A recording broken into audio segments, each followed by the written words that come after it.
अस्सलाम वालेकुम फ्रेंड्स, आप देख रहे हैं मेरा यूट्यूब चैनल कॉन्सेप्चुअल नॉलेज और मैं हूं आपका host Mohammad Ajmal. Dear friends, आज हम जो हमने चैप्टर नंबर 7 पढ़ा था linear graphs and their application, उसकी जो रिव्यू एक्सरसाइज है आज हम उसको सॉल्व करेंगे। ठीक है, तो इसका जो पहला क्वेश्चन है वो आपका है ट्रू एंड फॉल्स क्वेश्चन। ठीक है, तो इसका जो पहला क्वेश्चन है वो है the Cartesian plane is also called X Y plane. तो जो आपका वो कह रहा है कि जो कार्टेशियन प्लेन होता है उसको हम लोग एक्स वाई प्लेन भी कहते हैं। तो हम लोग कार्टेशियन प्लेन को जो है आपका रेक्टेंगुलर प्लेन भी कहते हैं। ठीक है, ये भी आपको अगर पूछा जाए कि the rectangular plane is also called X Y plane. ठीक है, तो कार्टेशियन प्लेन और रेक्टेंगुलर प्लेन दोनों एक ही है। ठीक है, और इनको हम एक्स वाई प्लेन भी कहते हैं। तो ये आपकी स्टेटमेंट क्या हो जाएगी, ट्रू हो जाएगी। इसके बाद हम लोग करते हैं इसका क्वेश्चन नंबर 2।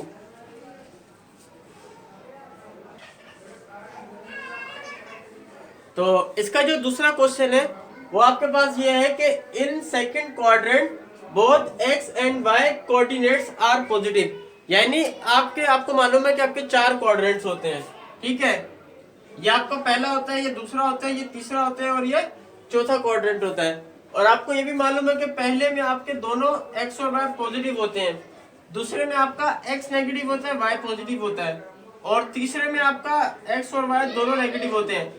और फोर्थ क्वाड्रेंट में क्या होता है कि आपका एक्स पॉजिटिव होता है और वाई नेगेटिव होता है। तो फ्रेंड्स, सबसे पहले तो आप ये चारों क्वाड्रेंट्स याद कर लें और इनका ये भी याद कर लें कि इसमें एक्स नेगेटिव है, वाई पॉजिटिव है, इसमें दोनों एक्स और वाई पॉजिटिव है, और इसमें दोनों नेगेटिव है, और इसमें एक्स पॉजिटिव है, वाई नेगेटिव है। ठीक है, तो आपसे क्या पूछा जा रहा है, in second quadrant both X and Y coordinates are positive. देखिए सेकंड क्वाड्रेंट ये है, इसमें दोनों पॉजिटिव है नहीं है, इसमें एक्स नेगेटिव है और वाई पॉजिटिव है। तो ये स्टेटमेंट क्या हो जाएगी आपकी, फॉल्स हो जाएगी। तो आई होप कि ये चीज आपको क्लियर हो गई होगी। अब इसके बाद करते हैं इसका क्वेश्चन नंबर 3।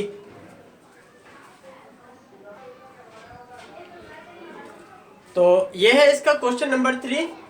ये है आपके पास द पॉइंट, आपके पास एक ऑर्डर्ड पेयर गिवन है और उसमें एक्स कोऑर्डिनेट आपके पास 1 है और वाई कोऑर्डिनेट -2 है। तो आपको ये बताना है कि ये फर्स्ट क्वाड्रेंट में लैग करता है या नहीं करता। देखें, अब मैंने फर्स्ट क्वाड्रेंट में देखा, फर्स्ट क्वाड्रेंट में मेरा एक्स भी पॉजिटिव होता है और वाई भी पॉजिटिव होता है। तो यहाँ पर तो एक्स पॉजिटिव है और वाई नेगेटिव है, तो ये फर्स्ट क्वाड्रेंट में लैग नहीं करता, ये फॉल्स हो जाएगा। अच्छा, ये किस में लैग करता है मैं आपको ये बता दूं, तो जिसमें एक्स पॉजिटिव हो और वाई नेगेटिव हो। देखिए वो फोर्थ क्वाड्रेंट है, देखिए इसमें एक्स पॉजिटिव है और वाई नेगेटिव है, तो ये जो ऑर्डर्ड पेयर था ये फोर्थ क्वाड्रेंट में लाई करता था, ये इसका सही आंसर था। तो अब इसके बाद हम करते हैं इसका क्वेश्चन नंबर 4।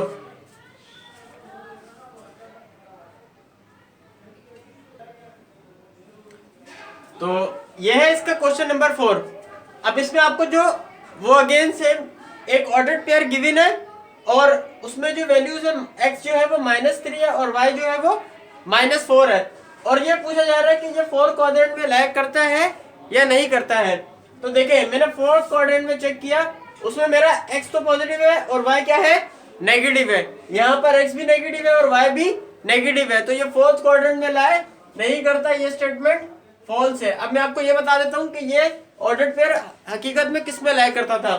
तो अगर मैं क्वाड्रेंट नंबर 3 देखूं जिसमें एक्स भी नेगेटिव है और वाई भी नेगेटिव है, और इस ये ऑर्डर्ड पेयर भी हमें एक्स में नेगेटिव था और वाई भी नेगेटिव था, तो ये थर्ड क्वाड्रेंट में लैग करता था, ना कि फोर्थ क्वाड्रेंट में। तो ये स्टेटमेंट आपकी फॉल्स हो गई।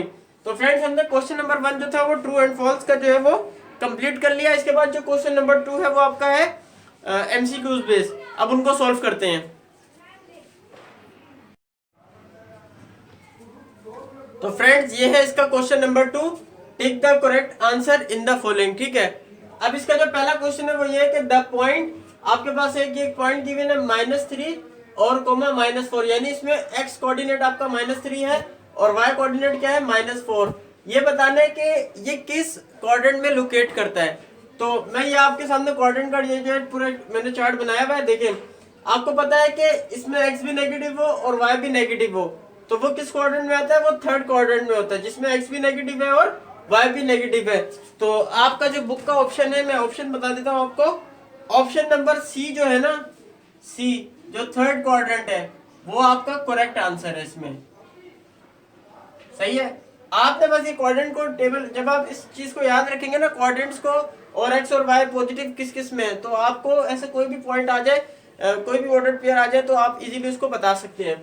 तो ये इसका करेक्ट आंसर था। अब हम करते हैं इसका क्वेश्चन नंबर 2।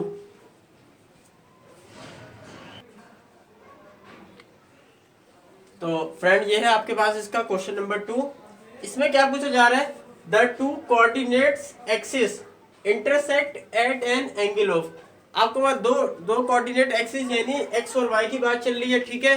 एक्स कोऑर्डिनेट और वाई कोऑर्डिनेट जो होते हैं वो किस पॉइंट पे जाके इंटरसेक्ट होते हैं, और उस एंगल का आपने बताना कि वो कौन सा एंगल बनता है। देखें आपको मालूम है कि ये पॉजिटिव एक्स एक्सिस होता है, ये पॉजिटिव वाई एक्सिस होता है, ये नेगेटिव वाई एक्सिस होता है, ये नेगेटिव एक्स एक्सिस होता है। देखें ये दो आपके पास एक्सिस है एक्स और वाई, ये किस जगह पे मीट कर रहे हैं, इस जगह पे। और आपको मालूम है कि ये एंगल किस चीज का बन रहा है, ये एंगल आपका 90 डिग्री का बन रहा है। तो ये आपका एंगल 90 डिग्री का बन रहा है, राइट एंगल जो है। तो यहाँ पर आपका जो करेक्ट आंसर है वो है 90 डिग्री। और ये जो आपका ऑप्शन नंबर बुक का है करेक्ट, तो और वो बुक का ऑप्शन नंबर क्या है, बी, यानी ये 90 डिग्री का एंगल बनाते हैं जिसपे दोनों एक्स एक्सिस और वाई एक्सिस आपस में जाके मीट होते हैं।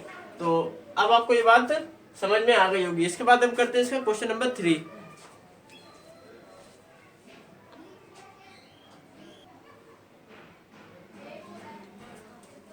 फ्रेंड्स ये है इसका क्वेश्चन नंबर 3। इसमें आपको पूछा जा रहा है the line y equals to 4 is parallel to, यानी एक लाइन जो है y इक्वल्स टू 4 वो किसके पैरेलल होगी। देखिए फॉर एग्जांपल ये मेरा y एक्सिस है, तो ये मेरा हो गया, ये तो 0 हो गया, ये 1, ये 2, ये 3, ये 4, ठीक है। तो अब अगर मैं इसका टेबल ड्रॉ करूं, यानी फॉर एग्जांपल ये मेरा x है और ये मेरा y है, तो y मेरा 4 है सबके लिए,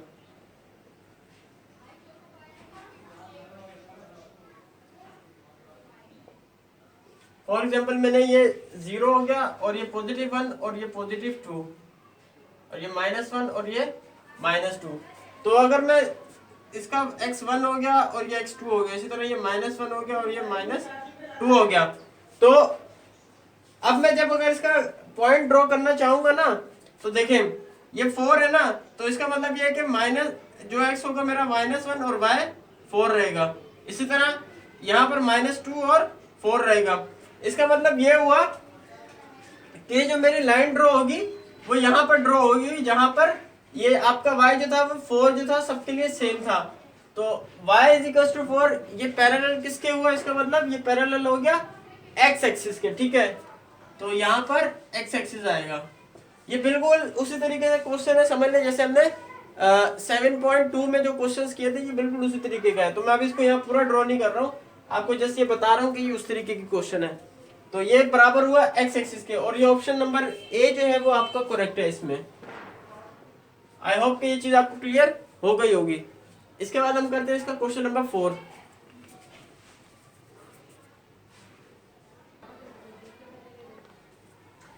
तो ये है इसका फ्रेंड क्वेश्चन नंबर 4। इसमें है the line x is equals to -5 is parallel to. अगर आपके पास लाइन हो जिसका पॉइंट है x इज इक्वल्स टू -5, तो वो किसके पैरेलल होगी, हमें ये बताना है। अब मैं ये आपको पूरा ड्रॉ करके समझाता हूँ ताकि ये चीज आपको क्लियर हो जाए, सही है। ये आपका पॉजिटिव y एक्सिस हो गया, ये पॉजिटिव x एक्सिस, ये नेगेटिव y एक्सिस और ये नेगेटिव x एक्सिस। अब देखें x अच्छा माइनस में है, तो मेरे यहाँ 0 -1 -2 -3 -4, इसको मैं थोड़ा बढ़ा लेता हूँ, और यहाँ पर मेरा -5, सही है। x मेरा -5 है, तो और यहाँ 1 आ गया, ये 2 हो गया, ये 3 हो गया, ये 4 हो गया, ये 5 हो गया। इसी तरह ये -1, ये -2, ये -3, और इस तरह ये चलता जा रहा है, -4 तक मैंने कर दी बोल। अब x मेरा क्या आ रहा है -5, तो इसका मतलब है जब x -5 होगा, तो अगर मुझे y का पॉइंट बताना है तो कैसे बनेगा, ये बिल्कुल एक स्ट्रेट लाइन ड्रॉ हो जाएगी। यानी x की वैल्यू अगर -5 होगी, मतलब तो वो y के सब वैल्यूज के लिए सेम हो जाएगी। यानी अगर मैं y के पढ़ना चाहूँ इसमें यहाँ पर पॉइंट बताऊं, तो देखिए यहाँ पर y का क्या बनेगा, जैसे इस पॉइंट को हम क्या कहेंगे, यहाँ पर x तो -5 है और y क्या है 1, इससे ऊपर जाए तो यहाँ पर क्या होगा, यहाँ पर x तो -5 है और y क्या है 2, इस तरह ऊपर चले जाए तो यहाँ पर -5 हो जाएगा x और y क्या है 3। इस तरह नेगेटिव में आ जाए तो यहाँ पर x तो मेरा -5 और y क्या है -1। इसी तरीके से ये वैल्यूज चलती जाएंगी। यानी आप एक चीज नोट करें कि आपका x तो कांस्टेंट है और y आपका बढ़ता जा रहा है, ठीक है। जैसे यहाँ पर पॉजिटिव वैल्यूज बढ़ रही है और यहाँ नेगेटिव में बढ़ रही है, ठीक है। तो इसका मतलब ये हो गया कि जब आपका x की वैल्यू जब -5 थी तो वो पैरेलल किसके हुई, वो पैरेलल हो गई आपके y एक्सिस की। ये चीज समझ ले। जब हमने जैसे इससे पिछला वाला क्वेश्चन किया था उसमें y = 4 वैल्यू थी, तो y जब 4 के बराबर था तो वो किसके बराबर, y जब ये याद समझ ले कि y पैरेलल होगा x एक्सिस के और x पैरेलल होगा y एक्सिस के। सिंपल सी चीज ये है, ठीक है। तो ये आपने पूरा ड्रॉ नहीं करना, ये मैंने सिर्फ आपको जस्ट एक चीज समझाने के लिए किया है। तो इसका जो करेक्ट आंसर है ऑप्शन नंबर मैं आपको बता देता हूँ।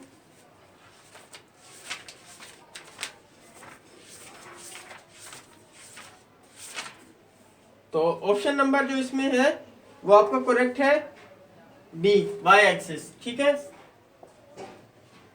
ये इसका करेक्ट आंसर है। अब हम करते हैं इसका क्वेश्चन नंबर 5।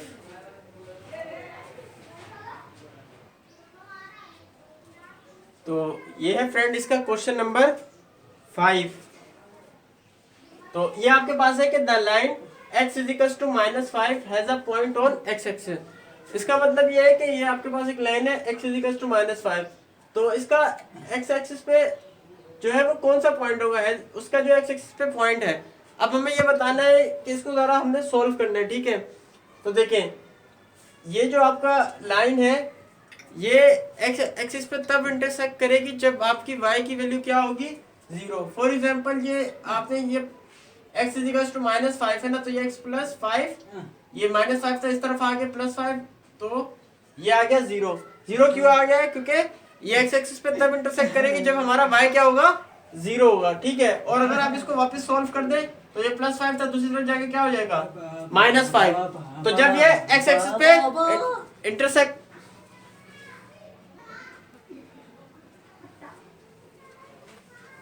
तो ये x एक्सिस पे तब इंटरसेक्ट करेगी जब हमारा y क्या होगा 0 हो जाएगा। तो जो इसका करेक्ट आंसर है उसमें x तो हमारा -5 रहा और y क्या हो जाएगा हमारा 0। तो ये इसका करेक्ट आंसर है, यानी ऑप्शन जो है आपका बुक में ऑप्शन नंबर सी जो है वो करेक्ट है। तो इसके बाद हम लोग करते हैं इसका क्वेश्चन नंबर 6।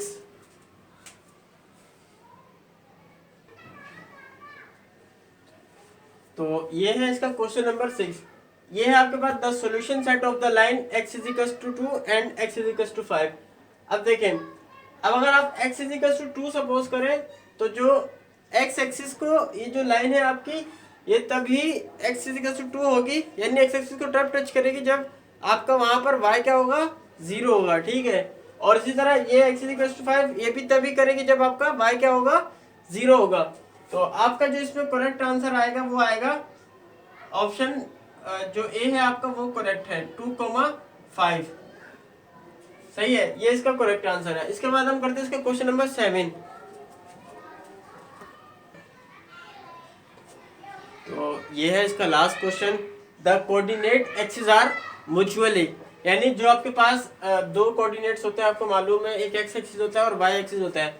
तो ये जो है एक दूसरे के क्या होते हैं, पैरेलल होते हैं या परपेंडिकुलर होते हैं। ये दोनों इंटरसेक्ट करते हैं आपका 30 डिग्री पे या फिर 45 डिग्री पे। आपके पास 4 ऑप्शन थे। तो आपको मालूम है कि जो दो कोऑर्डिनेट एक्सिस होते हैं वो एक दूसरे के परपेंडिकुलर होते हैं, ठीक है। तो इसका जो ऑप्शन ए जो है वो आपका करेक्ट है, परपेंडिकुलर। तो ये आज हमने एक्सरसाइज जो 7 थी, रिव्यू एक्सरसाइज 7, उसको हमने कंप्लीट सॉल्व कर लिया। इसमें हमने फिलिंग द ब्लैंक आपकी ट्रू फॉल्स भी सॉल्व किया है और एमसीक्यूज को भी हमने सॉल्व किया। आई होप कि ये क्वेश्चन आपको क्लियर हो गए होंगे। मिलते हैं इसके बाद नेक्स्ट वीडियो में, तब तक के लिए अल्लाह हाफिज़।